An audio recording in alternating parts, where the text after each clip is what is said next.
Dobry wieczór. Co prawda o ubarwieniu ryb już kiedyś opowiadałem, ale jeden z kolegów zadał mi bardzo ciekawe pytanie, więc doszedłem do wniosku, że warto do tematu wrócić.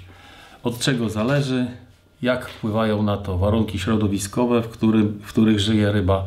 Jeśli jesteście zainteresowani tym tematem, to zapraszam. Pytanie to zadał kolega Marcin, który dość obszernie opisuje łowisko, w którym łowi szczupaki. Jest to jezioro, do którego wpada rzeka, na której są zapory. Generalnie, jak pisze kolega Marcin, rzeka jest bardzo czysta, krystalicznie czysta, choć czasami mętnieje. Tu kolega przypuszcza, że to jest spowodowane zanieczyszczeniami, które są odprowadzone do tej rzeki. Natomiast jezioro jest generalnie mętne. Przejrzystość wody w tym jeziorze jest niska, słaba, bardzo rzadko jest trochę lepsza z uwagi na długi czas, kiedy to rzeka, która zasila jezioro w wodę, jest czysta. W związku z powyższym jest to system czysta rzeka i jezioro raczej mętne. I w tym systemie kolega łowi szczupaki, tak jak powiedziałem, i zauważył, że ubarwienie tych szczupaków bardzo się różni. Te, które są łowione w wodzie czystej, mają ubarwienie bardzo kontrastowe, są kolorowe, czarne grzbiety, płetwy czerwone i tak dalej. Natomiast szczupaki, które są łowione w wodzie mętnej, głównie w jeziorze, a czasami w rzece, kiedy jej woda się mąci, czy jest mniej przejrzysta, są takie blade, grzbiety nie są czarne, tylko jasnozielone. I generalnie kontrast ubarwienia tych ryb jest wtedy dużo słabszy. No i kolega Marcin zauważył jeszcze jedno. Inna sprawa, wydaje mi się, że im woda bardziej przejrzysta, tym szczupaki są bardziej aktywne. Jest dużo więcej pobić, brania są bardziej zdecydowane i agresywne, szczupaki są bardziej waleczne, jakby dużo silniejsze niż przy mętnej wodzie. Proszę powiedzieć, czy szczupaki mają zdolność do zmiany ubarwienia w zależności od koloru i przejrzystości wody? A może ta zmiana ubarwienia ma związek ze składem chemicznym? Dlatego, że te zmiany przejrzystości najprawdopodobniej są spowodowane odprowadzeniem jakiejś substancji z oczyszczalni, czy tylko z przejrzystością. Czy faktycznie lepsza przejrzystość wody przekłada się znacznie na wzrost aktywności ryb? Często miałem wrażenie, że ryby z mętnej wody są jakby ospałe i słabo walczące. Bardzo proszę o odpowiedź i przepraszam, że się trochę rozpisałem. Mam nadzieję, że napisałem zrozumiale. Jeśli faktycznie szczupaki mają zdolność zmiany ubarwienia, to jak długo im zajmuje dopasowanie się ubarwieniem do nagłej zmiany wody? Woda w rzece potrafi zmieniać się z dosyć mętnej do krystalicznej w ciągu 2 dni. Pozdrawiam. No tak, ciekawa historia. Tak jak powiedziałem, o ubarwieniu ryb już mówiłem, ale myślę, że tutaj jest poruszony ciekawy aspekt tego tematu. Jak wiecie, ubarwienie ryb zależy od kilku czynników i są to czynniki wewnętrzne, tak roboczo nazwijmy to, czyli geny, które są przekazywane rybom przez rodziców. Często już opowiadałem o tym, istnieją takie małe, drobne, izolowane populacje, na przykład pstrągów w jakimś miejscu, gdzie człowiek nie zaczął kombinować z zarybieniami i ta populacja ma bardzo specyficzne ubarwienie, różniące się od innych, nawet populacji, które zamieszkują inną rzekę, która często jest całkiem niedaleko położona. Więc tutaj jest sprawa genetyki. Natomiast do czynników wewnętrznych zaliczymy też fizjologię ryb, czyli kondycję, na przykład jeśli ryba jest chora, czy z jakiegoś powodu osłabiona, na przykład przez długotrwałe złe warunki tlenowe, kolorystyka ryby się zmienia, zaczyna się ryba robić mniej kolorowa, taka blada, wymęczona, od razu widać, że coś jest nie tak z nią. A z kolei w trakcie tarła, czy przed tarłem, ryby wybarwiają się bardzo intensywnie, zwykle samce, po to, żeby konkurować o względy samic. I wtedy kolory tych większości ryb stają się bardziej kontrastowe i tak dalej. No, oceniamy je jako ładniejsze. Drugą grupę czynników, która wpływa na ubarwienie ryb, nazwałem roboczo czynnikami zewnętrznymi. Jest to przede wszystkim oświetlenie, ale również otoczenie, w którym przebywa w danym momencie ryba. Tutaj najlepszym przykładem takiego środowiska może być klasyczna rzeka pstrągowa, na przykład Dunajec, Dno takiej rzeki pokrywa żwir i kamienie o różnej granulacji i różnej kolorystyce. Jest to mozaika wielu kolorów. No i pstrągi w takiej rzece są generalnie do siebie podobne. Ubarwienie mają podobne. Jest to piękny wzór złożony z wielu kropek o kilku kolorach, większych lub mniejszych, ale generalnie te pstrągi są do siebie podobne.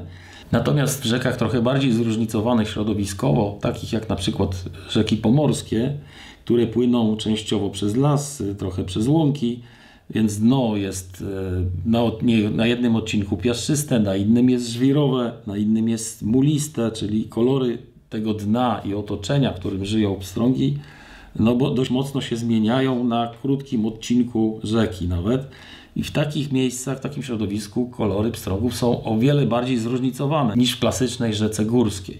Jeżeli natomiast w takiej rzece pstrąg z jakiegoś powodu zmienia stanowisko, na przykład przenosi się z prześwietlonego dołka o piaszczystym dnie do zacienionego podmycia pod drzewem, jego barwy natychmiast ciemnieją. Natomiast wzór kropek oczywiście pozostaje taki sam, to jest tak jak linie papilarne u człowieka. Podobnie jest zresztą u szczupaków, których wzór na bokach nie zmienia się w ciągu całego życia, dzięki czemu zarówno pstrągi, jak i szczupaki możemy poznawać, łowiąc je kilkakrotnie, że to jest ta sama ryba i stwierdzać jak szybko, jak wiele przyrosła, w jakiej jest kondycji. No i oczywiście potwierdzać tym samym zasadność stosowania catch and release.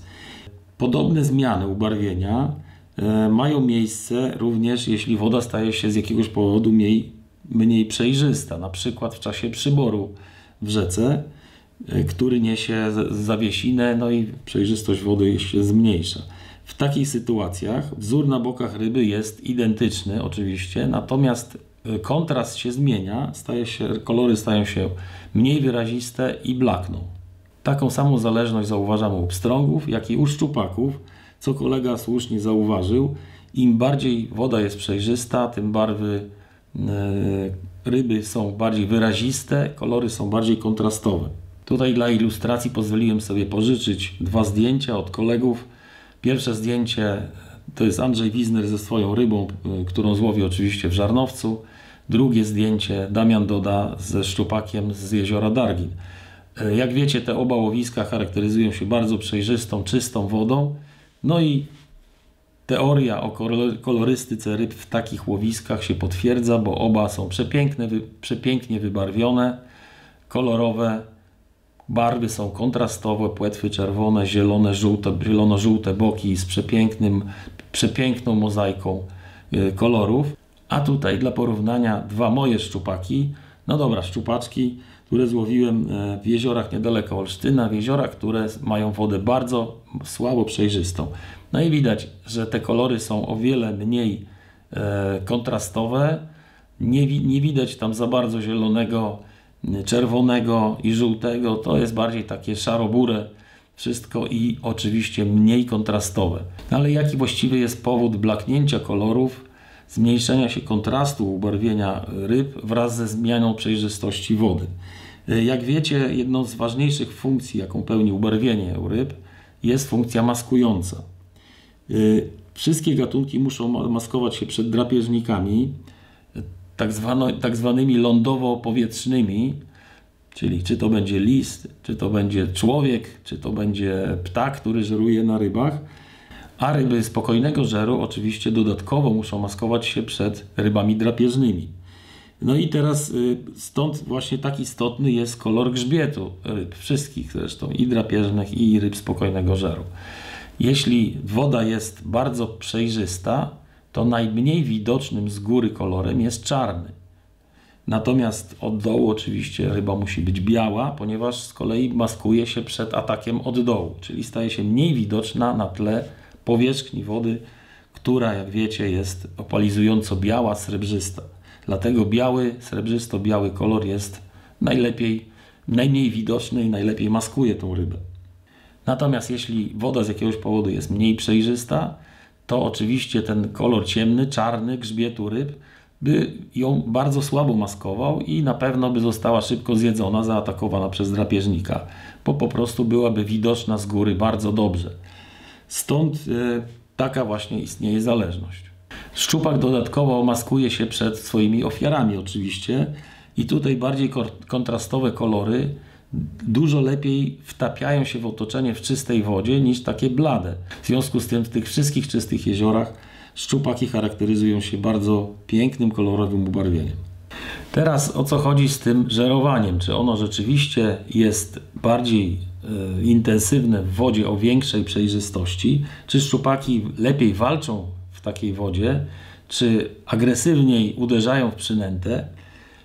Myślę, że tak, jest to uzasadnione jak najbardziej.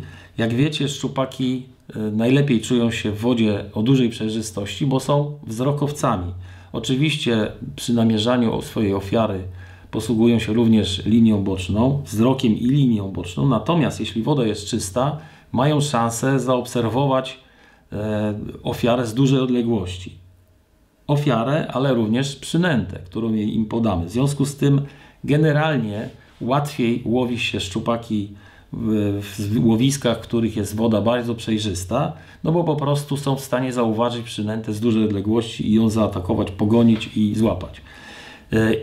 Natomiast tutaj działa jeszcze inny mechanizm, czyli ofiara również widzi szczupaka z dużej odległości, w związku z tym nie daje do siebie zbyt blisko podpłynąć.